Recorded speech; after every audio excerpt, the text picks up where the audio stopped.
को नीचे नहीं रखते, ये हाथ में लिए हर जगह हाथ में लेके बैठते हैं। ऐसा चुनाव कभी देखा नहीं होगा, मैंने तो नहीं देखा, आपने देखा है तो पता नहीं। एक सन्यासी, एक मठाधीश अपनी माला छोड़कर और एक बैग लेकर गांव-गांव, गली-गली, पूरे शहर में इस बैग के साथ घूम रहे हैं। और मैं मानती हूँ कि आज यहाँ जो 36 कौम के बुजुर्ग, माताएं, बहनें, युवा इकट्ठे हुए हैं, तो ये आपका आशीर्वाद है, ये बाप जी का आशीर्वाद है और ये ईश्वरीय शक्ति है कि आज एक जाजम पर बैठे हैं। कि विचार करने की बात है कि ये तपस्वी को बैग लेकर आपके बीच में, सबके बीच में गांव-गांव क्यों घूमना पड़ा? कभी राजनीति में बाप जी ने हिस्सा नहीं लिया, कभी किसी के लिए वोट की बात नहीं की, खुद का वोट जहाँ देना तो दिया, लेकिन आपके बीच में कभी राजनीति की बात करने नहीं आए।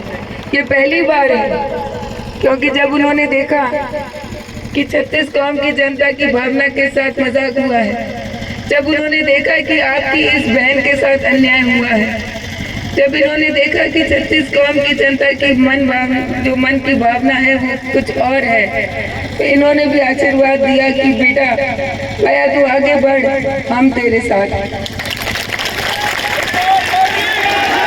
आपके बीच में लगातार 15 सालों से मैं हूँ और आपने देखा 2013 के अंदर जब चुनाव लड़े थे तो कुछ मतों से पीछे रह गए थे, लेकिन उस वक्त आंख में आंसू नहीं आया था, क्योंकि मैंने कहा चुनाव है, हार जीत होती रहती है।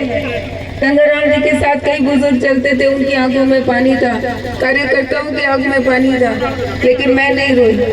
मैंने कहा चुनाव में हार जीत तो होती रहती है, आप मजबूत रहो और मेहनत करेंगे। 2018 के अंदर 2018 के अंदर फिर से जब दावेदारी की तो पार्टी ने जो निर्णय लिया, उस पार्टी के निर्णय का भी सम्मान किया कि चलो ठीक है, पार्टी ने निर्णय लिया है तो कुछ सोच समझ के लिया होगा, और फिर भी काम करते रहे, लगातार काम करते रहे और ये सोच के और मेहनत की कि मेहनत में कोई कमी न रह जाए। गंगाराम जी की वो बात याद की कि अपनी लकीर छोटी मत, अपनी लकीर बड़ी करो, दूसरे की लकीर छोटी मत करो, इसलिए और मेहनत की। आपके बीच में लगातार हर सुख दुख में आती रही। आपने देखा होगा कि गंगाराम जी के संस्कार आपकी इस बेटी में भी है। लोगों ने बहुत कुछ कहा होगा आपकी इस बेटी के लिए, बहुत कुछ बातें बनाई होगी, लेकिन आपने अपनी इस बेटी के मुंह से कभी किसी के खिलाफ एक शब्द नहीं सुना होगा। कभी नहीं सुना होगा कि आपकी इस बेटी ने किसी को परेशान किया। आपने कभी नहीं सुना होगा कि आपकी इस बेटी ने किसी के साथ भेदभाव किया। कभी नहीं सुना होगा कि 36 कौम में से एक कौम का पक्ष लिया, सबको बराबर लेकर चली, सबका सम्मान किया, जितना हो सकता है सबका भला करने की कोशिश की, अच्छा करने की कोशिश की, कभी किसी का नुकसान नहीं किया, क्योंकि यही संस्कार गंगाराम जी ने दिए थे। इस बार भी जब ये निर्णय हुआ पार्टी का, तब दुख हुआ टिकट कटने का। कुछ लोग बोलते हैं कि आंसू की राजनीति, आंसू की राजनीति नहीं है। आंसू निकलना आसान नहीं है, आंसू तब निकलते जब आत्मा पे चोट लगती है, ऐसे नहीं निकलते आंसू।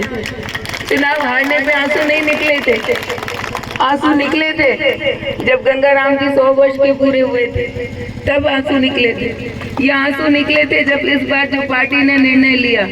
क्यों? क्योंकि बात टिकट कटने की नहीं थी। टिकट कट जाती है, बड़े बड़ों की कट जाती, कईयों की कट जाती, लेकिन जिस तरीके से कटी और जिस तरीके से रामदास जी और गंगाराम जी के परिवार पर उंगली उठी, वो इस आत्मा पे चोट कर गई कि जिनका नाम बढ़ाने आई थी, उनके नाम के, उनके काम पे उंगली उठ गई।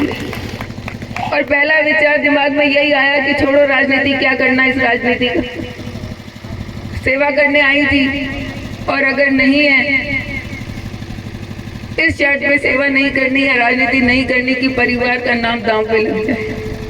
तो मैंने कहा, पहला विचार यही आया कि संन्यास ले लेती हूँ, छोड़ देती हूँ राजनीति।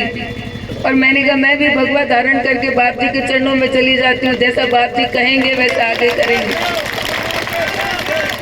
तब छत्तीसगढ़ की जनता एक जाजम पे इकट्ठी हुई और उन्होंने कहा कि हम तेरे साथ हैं। बाप जी ने कहा कि तू कदम पीछे मत हटा, कि छत्तीसगढ़ की जनता तेरे साथ है बाया, तू अकेली नहीं है, मैं तेरे साथ हूँ। और आज आपके बीच में इसीलिए आपकी ये बेटी खड़ी है, आपके भरोसे पे खड़ी है, आपके आशीर्वाद के साथ खड़ी है। हालांकि जब ये निर्णय किया और फॉर्म दोबारा भरा था तब भी मन में डर था, क्योंकि राजनीति आजकल दूसरी तरह की हो गई, लोग दूसरी तरह के हो गए। तो मैंने कहा बाप जी आपने आगे तो कर दिया, सबने आगे तो कर दिया, कहीं अकेला तो नहीं छोड़ दोगे। तो बाप जी ने कहा कि बाया चिंता मत कर, जब तक मैं जिंदा हूँ तब तक तेरे साथ हूँ, और मर भी गया तो मेरा आशीर्वाद तेरे साथ है।